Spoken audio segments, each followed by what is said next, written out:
Suicide and Crisis Lifeline is a very easy number, 988. Please know that you can always reach out to somebody, and you should if you're ever in any of these bad places. So today we're going to be talking about assisted suicide around the world and death with dignity, as it's called in a lot of places. And today I'm joined by Cindy Plaza and Hein, and I'm really excited. This is going to be a good discussion, and we're all going to learn a lot.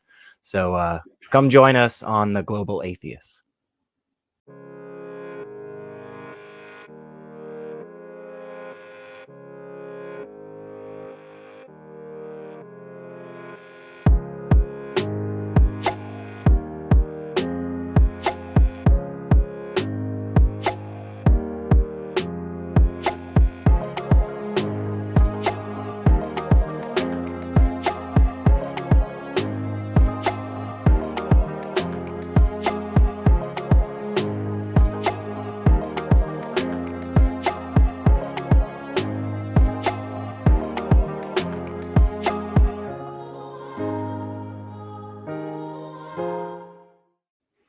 Hey, welcome, Hey. Cindy, Hein. It's Hello. so good to be here. It is so good to be here.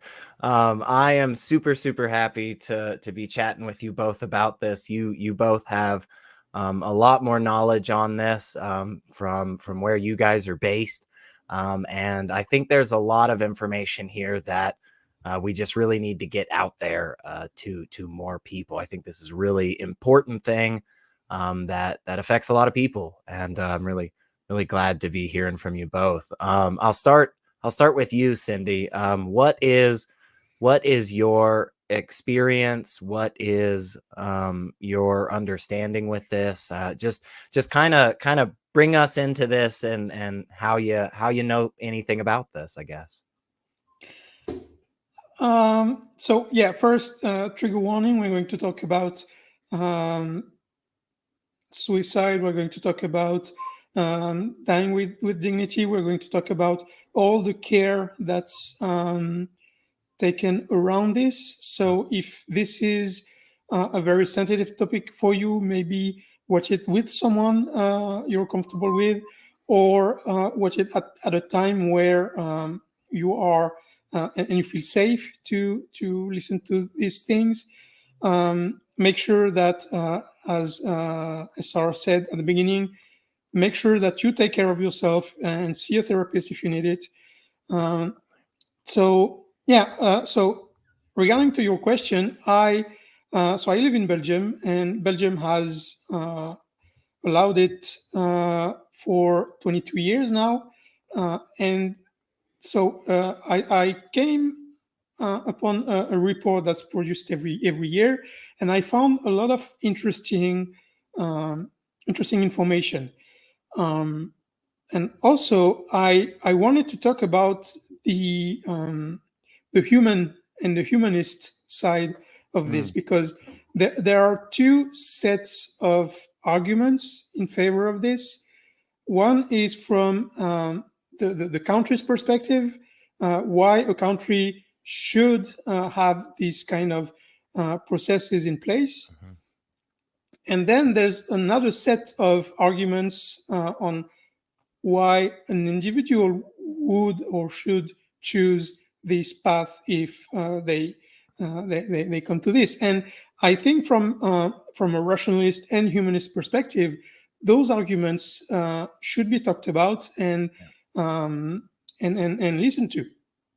Yeah, I agree. I appreciate that, and I definitely I want to go into that, because I think a lot of the arguments that I have heard all around the world opposed to death with dignity do often have this non-secular bent to them. They do have this rational kind of liberal kind of feel to them. So I definitely want to get into that. So I'm glad you brought that up. Hein, what is your experience with this? What is, your kind of first step into all of this? It's a big conversation. So Tell us whatever, man. Yeah, I live in the Netherlands. In the Netherlands, euthanasia, as we call it, has been legally available since 2002. Just a few months before Belgium introduced similar legislation. It's getting bit by bit more accepted in society. To give an example, just 2 months ago, a former Prime Minister from Acht, a Roman Catholic politician whose party opposed this legislation, was euthanized together with his wife, essentially because of old age and being ill and stuff like that. I don't know the details. I'm not interested in that. I mean, as a politician, he was rather awful, by the way, conservative to the bone. But if even Roman Catholic conservatives can go there, you've got into a widely accepted practice. And that is the case. I mean, it's not something we like to talk about in private much, but when I've had a few conversations with that with friends and relatives, and essentially they'll all say that, yes, of course. I mean, if you're in a situation where you're suffering and no possibility of recovery, why be there to the end? Yeah. And that makes absolute sense. And again, I mean, not everyone accepts it, but on the other hand, you don't have to. Right. But you shouldn't restrict others from that Exactly. option. Yes. Yeah. And that's probably the, let's say, the legal view. Yeah, and I appreciate that. That brings us right into what are the arguments in favor of this? Why should countries have a robust system in place to allow this control of the end of your life? Why is this so important, Cindy? Well, first of all, it's about bodily autonomy, and it's funny because 1 minute earlier you said something about something that reminded me of the talks around abortion, and it's basically the same thing here. You don't have to have one, but it should be allowed in case you need it. It's the exact same argument. There's also the argument that we have those procedures in place for animals. When we see animals suffering, it's culturally accepted to put an end to their suffering, and yet it's not with humans, and that doesn't make any sense. Yeah, that has been something that I've heard, in a handful of different places. I remember one of my first kind of steps into this discussion and this concept was a video, a documentary that was created many years ago called How to Die in Oregon. And it was about how the state of Oregon had just recently, made this change and allowed this. And it followed a couple of different individuals down their journey. And there was a couple of individuals that they started the process. And it is a long process. And I want to go into that in just a minute too, because I think that's really important to hear a lot of the safeguards that are in place, a lot of the checks and balances. But there were a couple of folks that, started the process and ultimately didn't go through with it. Right. And they changed their mind and they ended up passing on different terms. And that's their choice. That's their right. Right. They followed a couple of people that, were told that they had that option and completely rejected it and said, gosh, I just don't think this is something I would ever want for myself. I'll never, ever do this. But the people who started this process and decided for themselves, this is it for me. This is where I want it to end. This is how I want it to end. It was amazing that nobody else, none of the other groups told those people that they couldn't, and I think that that's really what's at play here. This is really what's important, is that freedom to actually make that decision for yourself. I mean, the most crucial medical decision you're ever going to make, right? Yeah. And so, with that, Hein, what is some of this process like? How do you get this going? What are the risks of harm to people? Just all of that. I know it's a bunch, but we'll just try to tackle it, one at a time. Yeah, I can. I mean, I've never been there myself, but people I know have. Essentially, it's a matter between patient and his doctor, ordinarily his family doctor. And of course, well, first of all, the patient must make a declaration that that is what he wants. The doctor must make sure that first of all he wants to cooperate, and second that there is indeed a medical situation in which there is no cure. The patient is suffering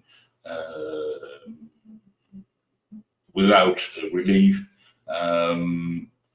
And a few things like that. I mean, it's definitely not like, let's have Granny euthanized so that we can go on holiday with Christmas. It's definitely nothing like that. Right. And, I mean, there are a few other, legal requirements, but essentially it's a private matter between the patient and his doctor. And when the doctor takes down notes, he's supposed to make a declaration to the commissioner for, that checks whether doctors do things according to the rules. If he makes a declaration, this is what happened, then the doctor is not, he has an excuse for what he did, and he won't be prosecuted for the crime of assisted suicide. Right. I mean, the legal assisted suicide or assisting people to suicide is still a crime in the Netherlands. Right. As a matter of fact, we just a few weeks ago had a trial about that because there's a organization, it's like, let's say, society that in which people support each other, but also help each other get medicines and stuff like that. And since none of them are doctors, that's definitely not allowed, and people have been sent to prison for that recently. Right. Not particularly long prison sentences, but one man essentially sold poison. We are not supposed to know what it is, so I won't repeat it here. And that's definitely not in the cards. But if a doctor does it, and it according to the rules, he's fine. Yeah. I just checked. According to Wikipedia, the doctors and chemists have decided that the best substance to be used is propofol. I have no idea what it is, but Wikipedia can tell me. Just a sec.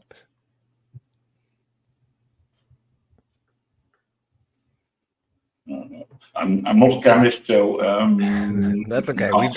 We've got a lot of chemists in our audience. They probably will know better than we will. But Cindy, what are some of the procedures and processes in Belgium? What does that kind of system look like? So in Belgium, you have to go to see either your family doctor or a specialist or a psychiatrist, and make a statement. You are not allowed to go through the procedure 30 days after that first statement to make sure that it's not on the moment decision. Most of the time the procedure takes a year, up to a year and a half, and you have to repeat your commitment every 3 months. there are several criterias, and the doctors then decide, okay, in your situation, then you can have it without any other consultation. But usually it goes through 2 or 3 other doctors, and then they decide whether or not you can go through the procedure. Obviously, you can only decide this for yourself. You cannot decide it for someone else. You can make this decision in advance also. Like if you have a severe disease and you know you're going to be put into a coma, you can decide it beforehand. But that's a very, very small number of the cases actually in Belgium. We can get to the numbers later, but yeah, there are safeguards. We know that. So I didn't see in the report an information that I was looking for, and that Hein and you talked about a little bit, is the proportion of people who start the procedure compared to those who go through with it.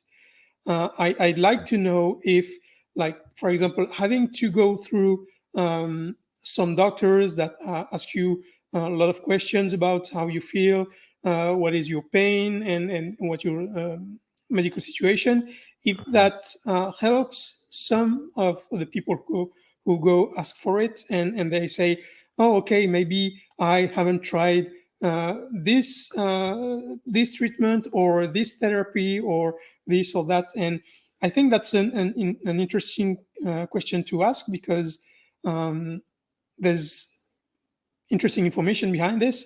But other than that, yeah, there are a lot of information in this report produced by the Belgian government every year. So unfortunately, it's in French. I didn't see a version in English. There's probably one in Dutch, but I'm not sure it will be very helpful to the audience. Probably not. But yeah, before we go into that, there are 2 other arguments that I'd like to talk about. One is that, especially in the US, when you have these discussions in the US, death penalty is a very strong opinion topic in the US. And having people accept that the government can kill people, but people cannot choose to somehow kill themselves, that to me is really weird.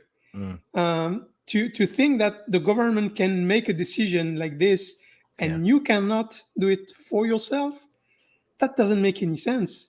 Yeah, especially when you making that decision is one that has such medical checks regularly scheduled throughout it. You know, so many individuals that are very learned in their fields and so forth. So it's like, yeah, it is. I think, because that's a beautiful comparison. I think in part it's because the idea of dying in the United States is often really seen as this such taboo thing that we can't talk about it. We can't have any discussion about it. And it's the worst thing that you could do to somebody. It's just very, very painted in a negative light. Whereas, you know, that's not really the case in a lot of other places around the world.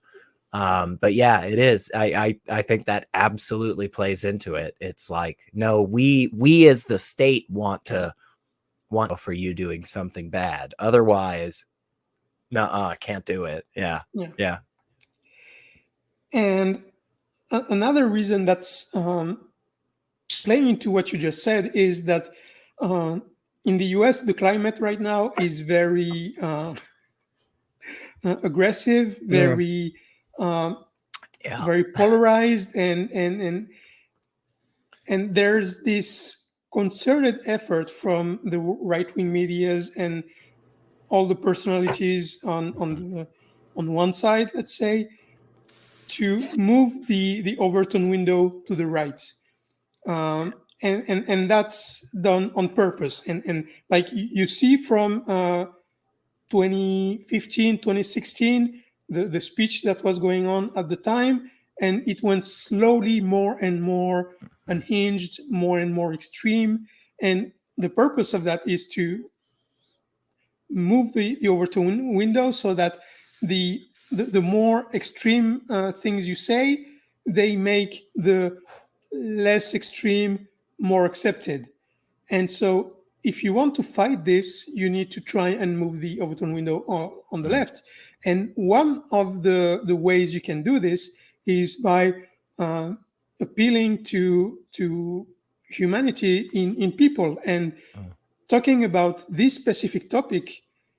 It speaks to everyone. And like everyone had a person in their family who had a cancer or who suffered from SLA or those kind of diseases. And so talking about this can help cross the divide that exists in the US. And I think that's something that should be used. Yeah, I agree. And I was just looking up couple of numbers and things here. And for instance, this is focused on the Death with Dignity Act in Oregon. There has been, from 1999 to the end of 2015, there has been a total of 1,545 people who have had prescriptions written for them. And of that group, 991 patients have died from ingesting the medications prescribed under the act. So about, around 600 people didn't end up, going through this route. But I also think this other number is really, really interesting, that the primary end of life concerns were the loss of autonomy, with 91.6% of patients saying this, inability to make life enjoyable, 89.7%, and loss of dignity, 78.7%. And I think exactly what you just said, Cindy, is so central to that. Like, those things right there have nothing to do with your political affiliation. They have nothing to do with your country of birth. They have nothing to do with your religious beliefs or anything. That is just straight up core humanity right there. And it is so important that we come together on that level and say, look, guys, this is a big deal for people. This is just something that really matters and hits home to us, So yeah, it's fascinating that there are such intense arguments against it. One of which is definitely a religious angle, right?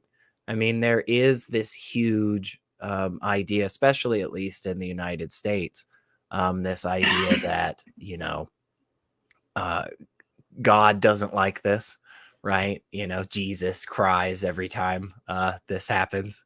And that has been a huge hindrance to getting these laws more normalized and more prevalent around the country.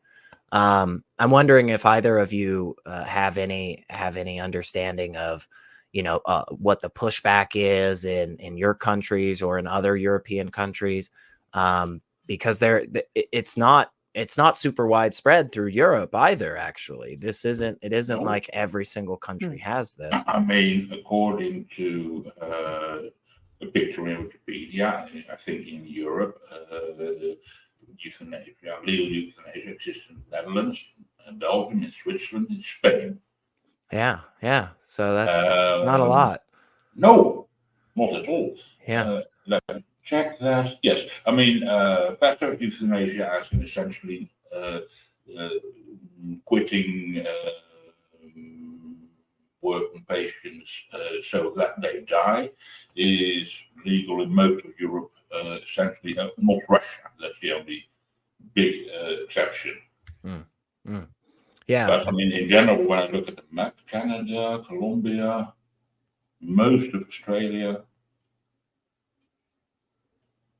That's it. No, it's definitely not a widely accepted practice.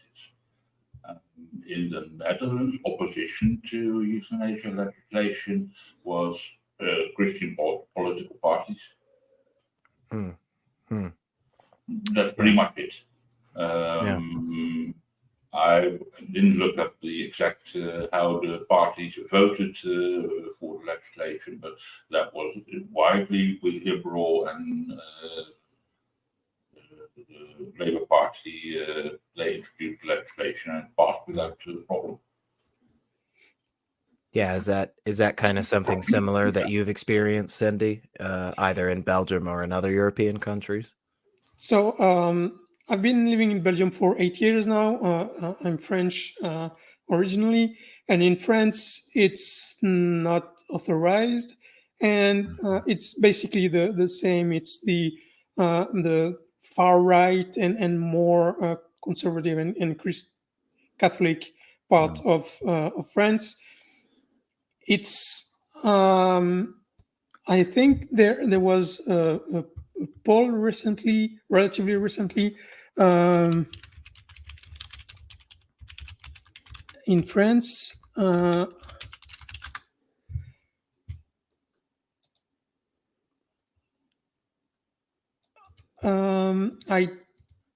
But yeah, it's massively accepted by the population. Yeah, no, that's 2010. 2010. It's already 94% in favor. Wow.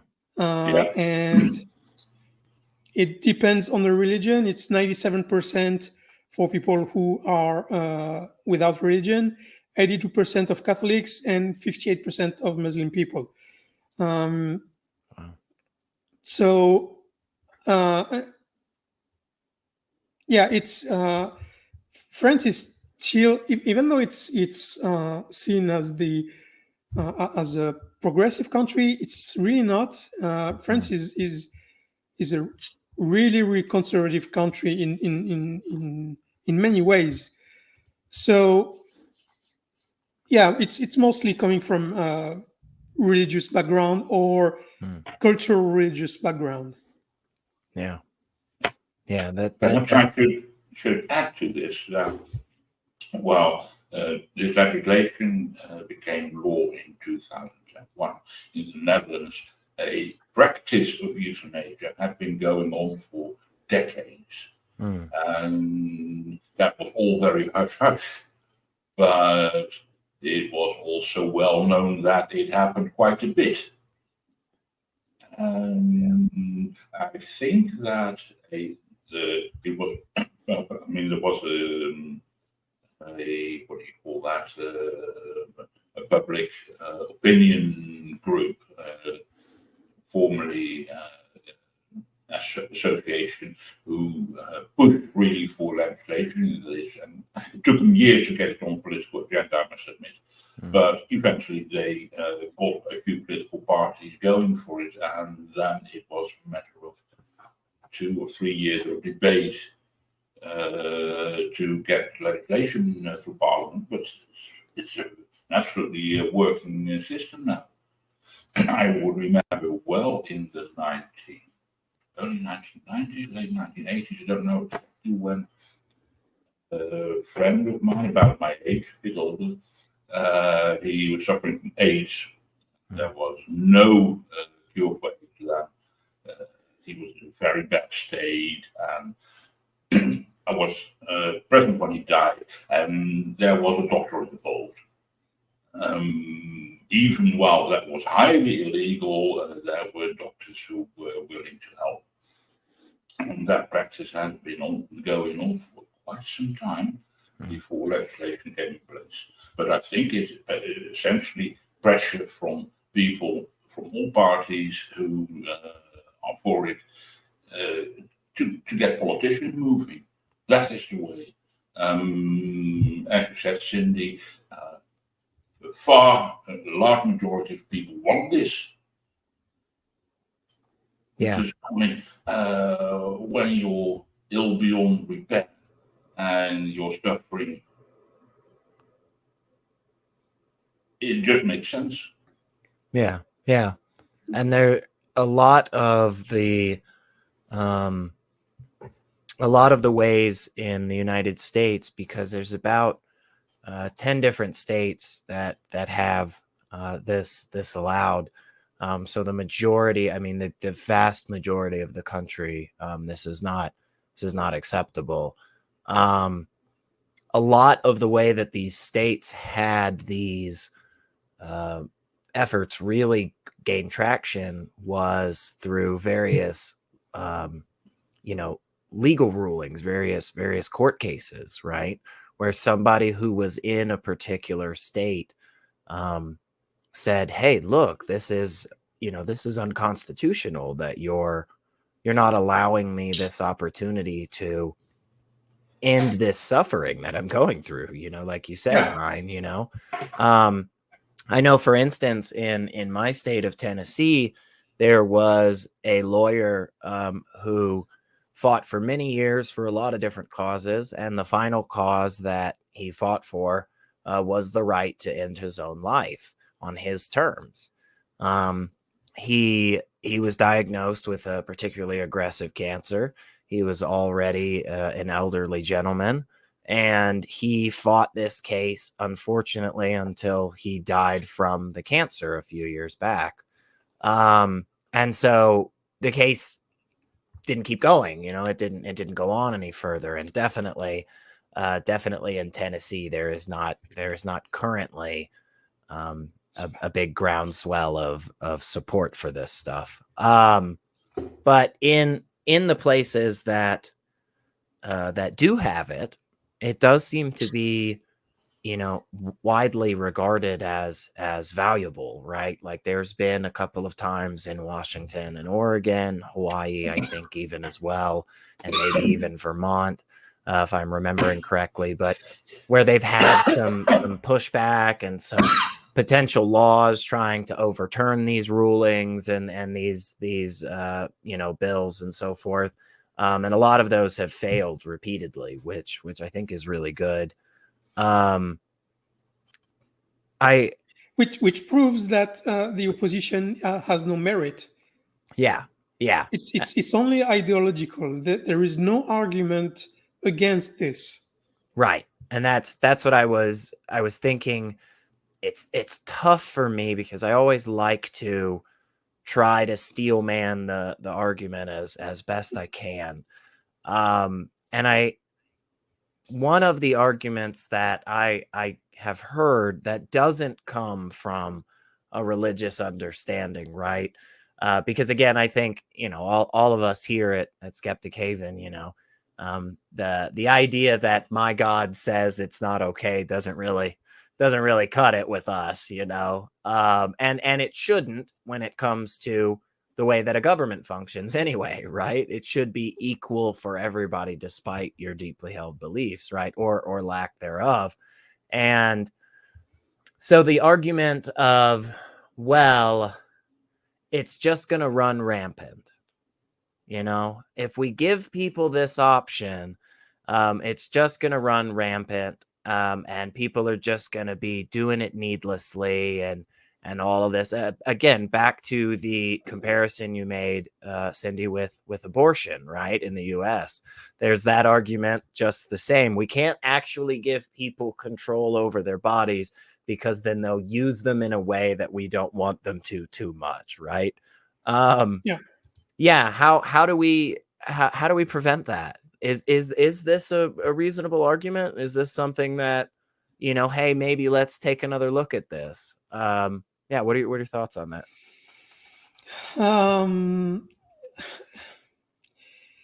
It's funny because I was reading the articles about this, and it is true that the number of people who go through this procedure is increasing by about 10% every several years. Sure. So I guess that could be used by those people to say, "Hey, look, we're right," and it's. But the reality is, so Belgium is not a big country. Hold on. I think it's 11 million people, and so in 2022 there were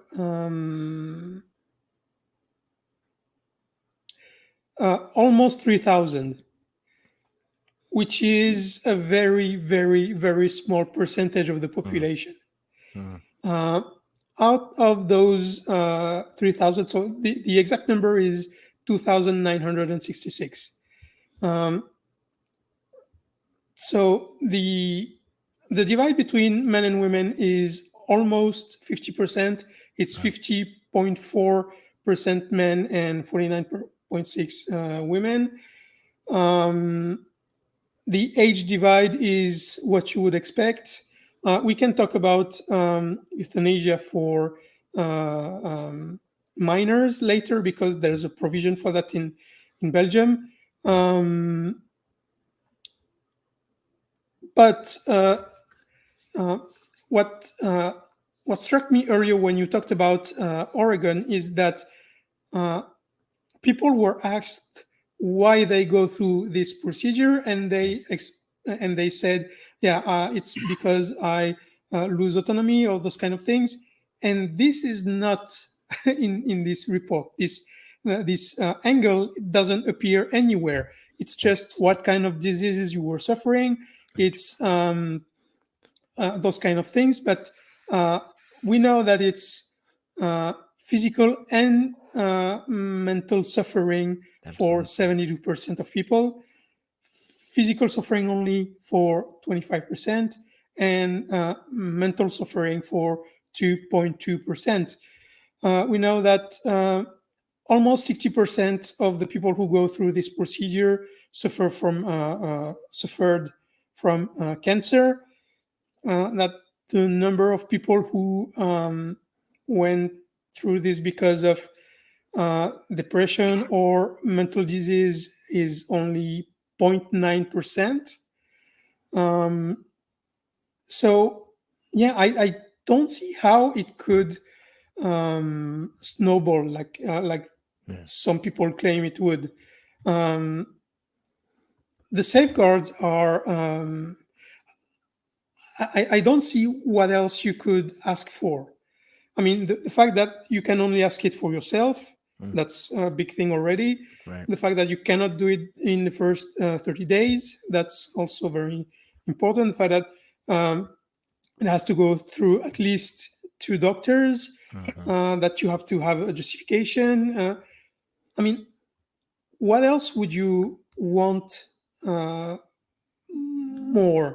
What other safeguard would you like? And I just don't see it.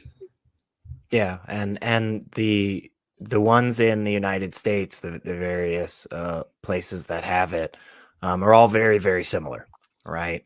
Like this one right here is Vermont's. You must be 18 years or older, mentally capable, with a terminal illness and a prognosis of 6 months or less to live. You have to make the oral request, obtain a lethal dose of medication from the physician.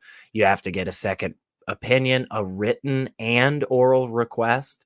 There are some other provisions as well. I mean, and this is the same with Oregon, the same with Washington, the same with New Mexico. All of these are in place. And you know, one thing that popped into my head when you said, you know, oh, okay, it does appear that we've had a 10% increase, you know, every couple of years.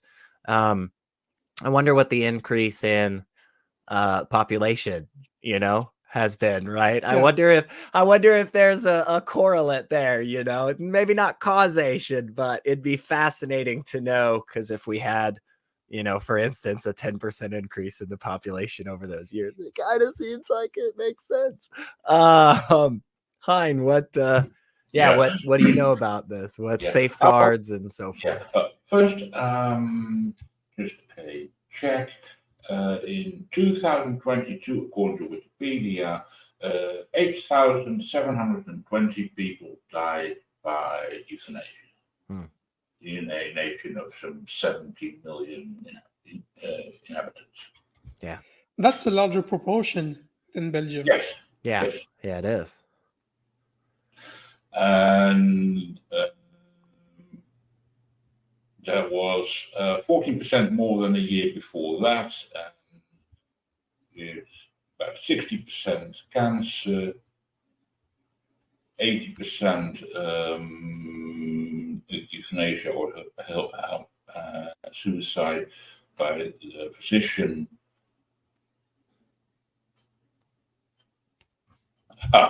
And almost always at home. That's about it.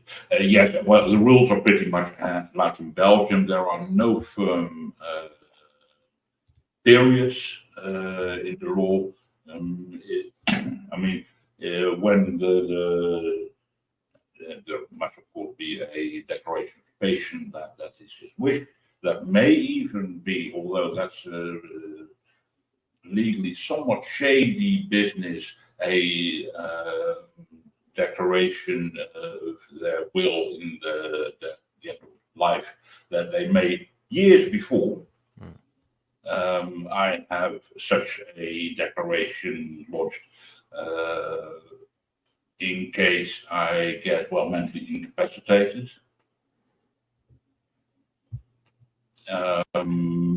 How good that is, it remains to be seen. Yeah. Sometimes it's accepted, sometimes it's not. Depends a bit, but at least a try. I mean, I'm firmly on this side. Right.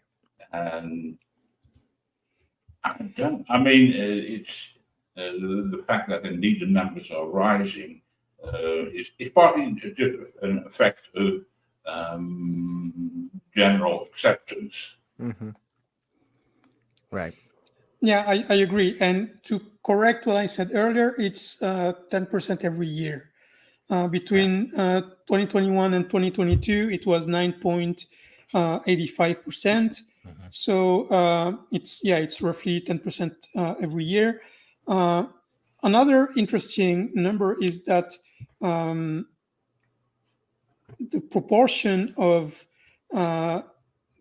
death by euthanasia is 2.5% of all deaths in the country. And regarding this divide between the Netherlands and Belgium, there's a very interesting trend that Belgium is split into majorly two parts. One is French speaking and the other one is Dutch speaking. And in the French French speaking part, the divide is 29%, meaning that of all the requests for this procedure, 21% of them were done in the French-speaking part and 70% in the Dutch part, which seems to indicate that there is a cultural aspect to this. Interesting. Yeah.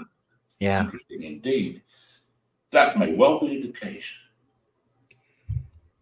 Yeah, I can see that that having a big influence on which individuals. And again, I think this is something that we're all in favor of, the concept of, look, if you decide this is not the route that you want to go, please don't do this. I think that's I've never understood, why that's ever a reason to prevent anybody else, though. Right. Again, there seem to be adequate safeguards in place. There seem to be a lot of support for this, just kind of, in various areas. And there don't really seem to be any good arguments against it, right? Arguments for an individual, arguments maybe for a Christian, a young earth creationist maybe shouldn't ever participate in this activity. But the good news is the majority of people aren't young earth creationists. But you had mentioned earlier, Cindy, about those that are under the age of 18, children, adolescents, and so forth. I was wondering if we could talk a little bit on that and just talk about, what are the safeguards in place for that? How are we making sure that that's being done responsibly and so forth as well? Whatever you've got. Yeah, so this was added by an additional law in 2014 in Belgium, and basically the safeguards are even stronger, meaning that there has to be a doctor that says, okay, this disease is terminal, and there is no way we can find a cure before it hurts you that much. So it's and it's also a very limited number of cases. I think it's only 5 cases since 2014. So in 10 years, only 5 cases. So the safeguards are there. They're working. Like in 2022, there were none of them. One in 2023. So yeah, it's very, very frustrating. This argument that you mentioned, the argument of the then I'm forgetting the name. Anyway, it's used in every single social debate. Like when in 2012, when France was talking about legalizing marriage for everyone, there was the exact same argument. If we allow gay people to marry, then next people will ask to marry their dogs. Oh yeah, slippery slope. Slippery slope. Yeah. Totally. And this argument is everywhere. When you have no basis to prevent something, the only argument you have is the slippery slope. And that's very frustrating because people still believe it's a valid argument when it's really not, and it prevents the discussion, because then you go into talking about, no, that's not really an argument. No one is going to ask for people marrying their dogs, and the discussion just shifts to a magic realm where no thought process is valid. So yeah, it's very frustrating because of that you cannot have this discussion with a lot of people. Yeah, I agree, and it becomes difficult to actually talk about the thing I think that we all care about. And Hein brought this up earlier about, we've all unfortunately had that experience where somebody close to us has been in a particularly terrible state. And the idea of not being able to alleviate that suffering for oneself is really hard on everybody, right? And it ends up, really taking a toll in a bunch of different ways. I mean, for instance, in the United States, our medical system, when it comes to paying for things, is absolutely atrocious, right? People will end up spending over 90% of the money that they ever spend on medical care in the last few years of their life.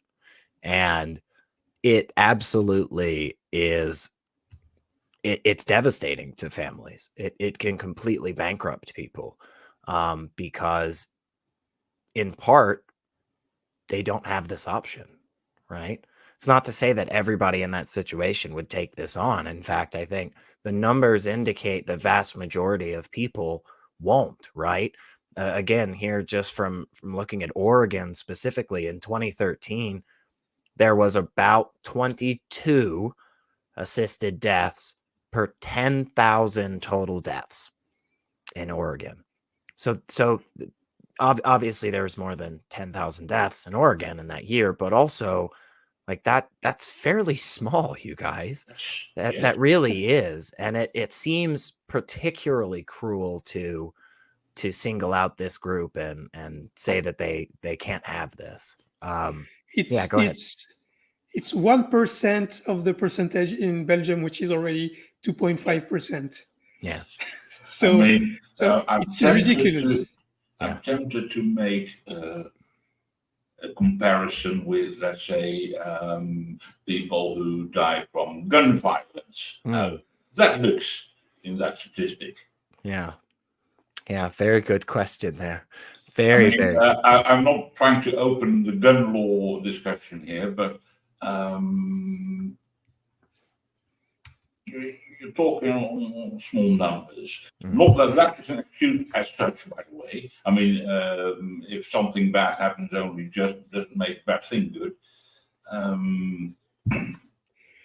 But it's a valid talking point, because people who defend the Second Amendment as right to bear arms, they say it's my right, you can take my right from me. But when you say it's my right to decide how I'm going to end my life, suddenly no, you cannot be trusted to make your own decisions on this topic.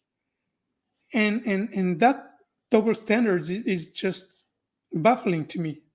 Yeah, I agree. And it seems that back and forth goes on when abortion comes up as well. And then exactly. I think that much of the opposition to abortion and opposition to euthanasia are the same people, and for the same reason. They want to decide how other people live.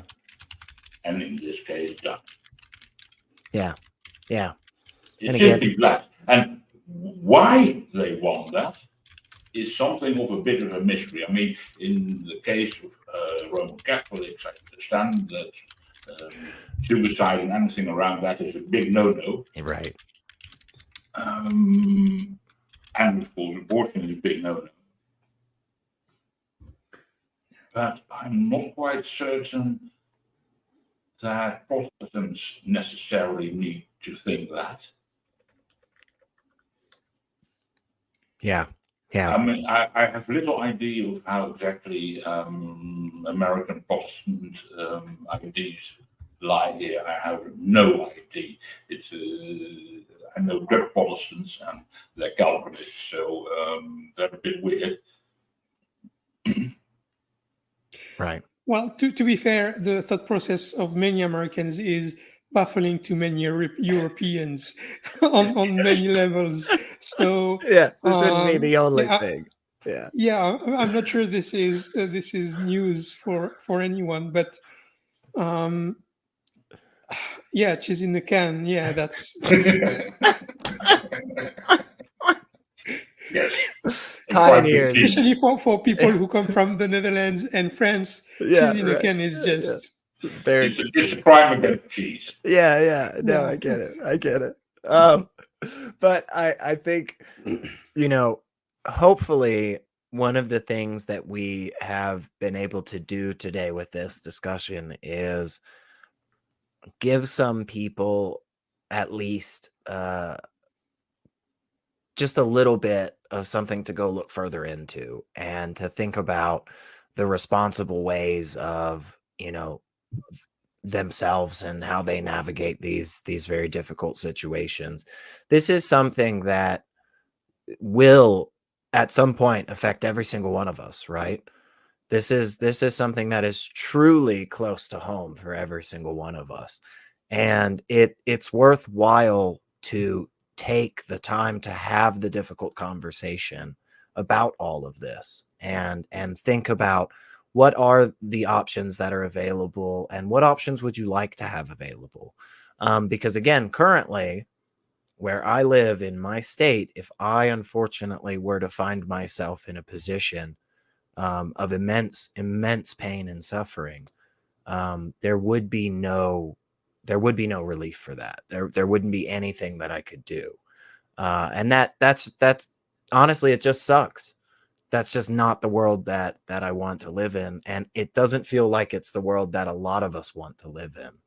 And so it's good to be knowledgeable on this, and it's good to be paying attention to things that are going on in your area, and just look it up and just see what the laws are and just see who's in favor of it and who isn't. But I definitely want to get both of your thoughts just kind of on the whole topic as a whole. If there's anything else you wanted to make sure is out there for everybody, because both of you, I think, brought a lot of really good information. Again, that's one of the reasons I love doing this. I mean, not only because you guys get to make some good USA jokes. Those always get me, but I do love to see how successful these types of things can be in other countries, because so often the narrative here in the United States is this, oh my gosh, if we do that, like anarchy is going to happen and the whole world's going to implode and children won't have lunches at schools or something. Like it's just always this apocalyptic, oh no, we can't do that. And it's like, wait a second. Millions of people live like this around the world. Hundreds of millions of people live like this around the world. How could you possibly claim this is not possible? But yeah, Hein. Cindy, please. Yeah, sorry. And it's also a small dent in the idea of American exceptionalism, because so many people think that the US is such an amazing country and everyone else is just, peasants around, when in reality, it's almost the opposite in many ways. Yeah. So, yeah, I just wanted to touch on something I talked about at the beginning. I said two sets of arguments, one for the government and one for the individual. I wanted to touch on that quickly. Yeah, please. The reason, so the questions that you are faced when you are in this situation, when you are in a pain that doesn't seem to be able to end, is so in my opinion, the first thing is that the procedure is safe. When you don't go through this and you do it by yourself, there can be a lot of complications, because it's I don't know how to say this, but it's suicide is usually used in a situation where you don't see any hope, right? And so you don't really care about how it happens at the moment. Whereas when you go through this kind of procedure, beforehand how it's going to happen. You're going to go to a hospital, or you can do it at home, but a doctor is coming. And so everything beforehand. And I think that's an important message to give. The other one is that it doesn't have to happen alone. Because suicide is very, very much an individual act, and it happens always when people are alone. And this way you are able to say goodbye to your family and friends and everyone. And I think that's, for many people, that's very, very important. Another reason why people could or should go through this procedure is that when someone goes through a suicide, there is often very, very much sorrow, of course, but also guilt in the family, because and around people say, damn, I wish I could have helped them. Maybe I didn't do enough. Maybe I should have done this and that. And doing this procedure that takes time give you the time to talk about it with your family and tell them that it is your choice and for the reasons that you have. And this alleviates a lot of the guilt, in my opinion. And that's another reason why I think it's a positive thing if you have to go through this, to go it this way, because it eases the burden for your loved ones. I think that's very important too. And also it gives you time to prepare it. Like when there is a suicide, like sometimes if you are already in isolation, your body can take a few days, a few weeks to be found, and for the people who will discover you, it's going to be very, very hard to very bad experience. And removing this also makes the whole process less hard. I think that's also important, and it helps you prepare it, like financially, and all the paperwork that goes with it. Yeah, I think it's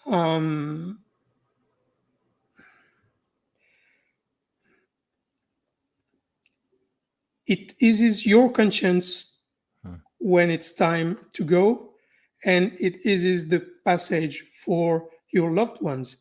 And that's why I think this procedure should be offered to everyone, because these actions, this is for yourself and for everyone around you. I don't understand why we should refuse this to anyone. Yeah, absolutely wonderful points. Absolutely wonderful. I'm very, very glad you mentioned all of those, and because it's a side of it I think a lot of people don't think about.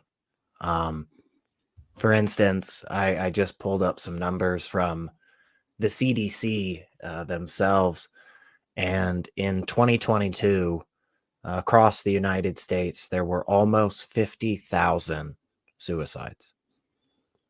And when you think about the comparison between those numbers that we've talked about, right?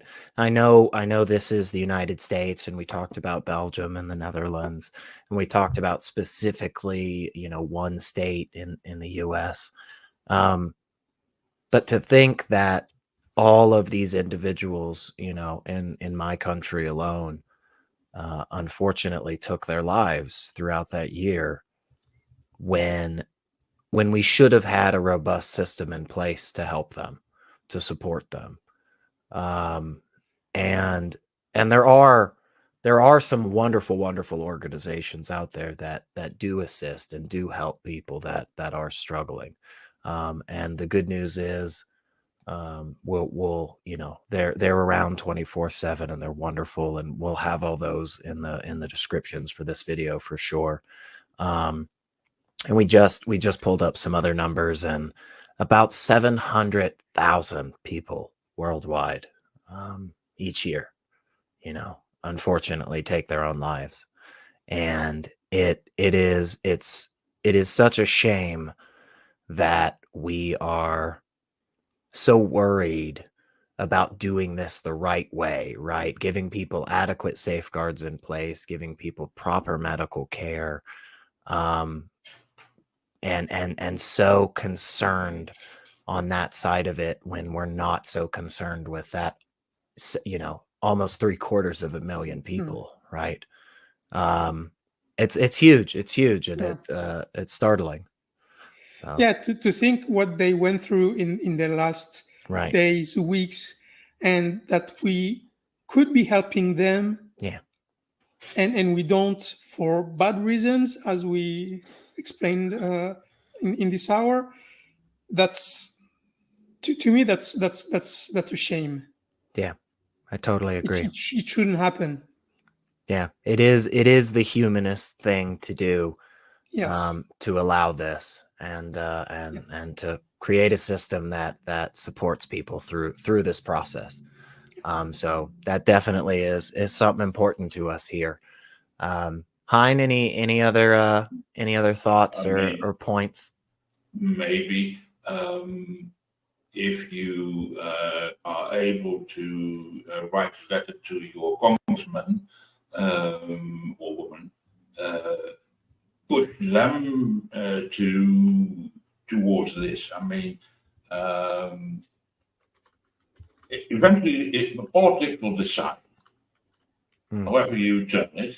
And so if you can, and without the politician being on the case, it not being on their agenda, it will never happen. So if you can push that through whatever political means you have, but if your congressperson is the one,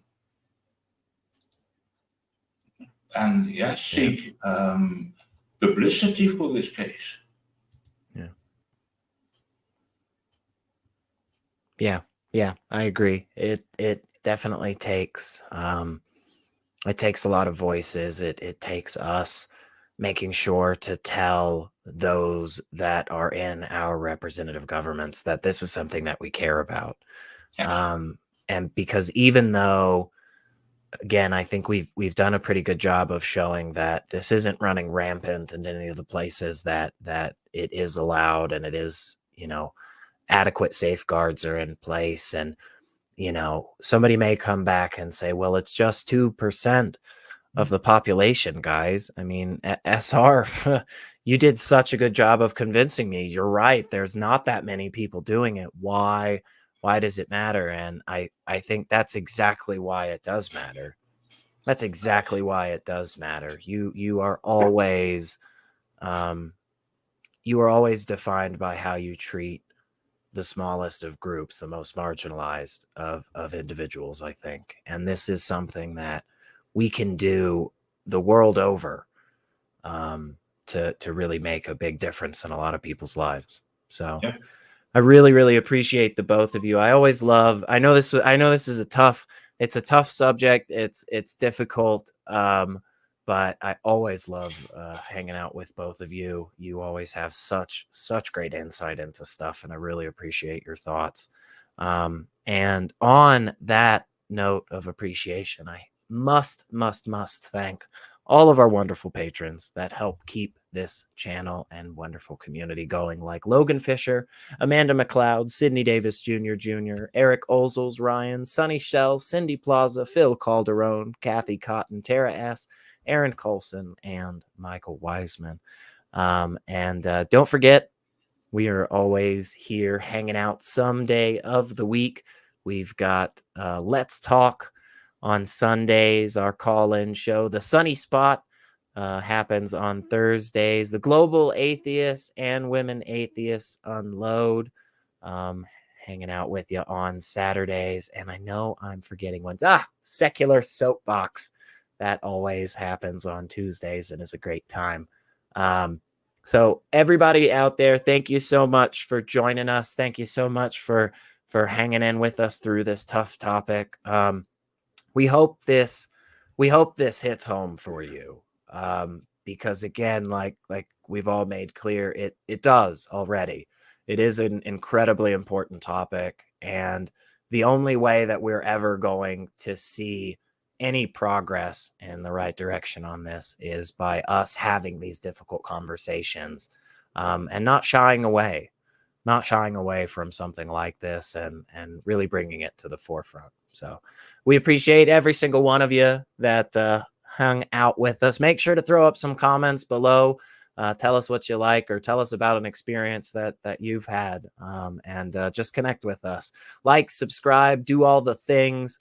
And please the YouTube algorithm. Until next time, you guys, we'll see you. Bye-bye.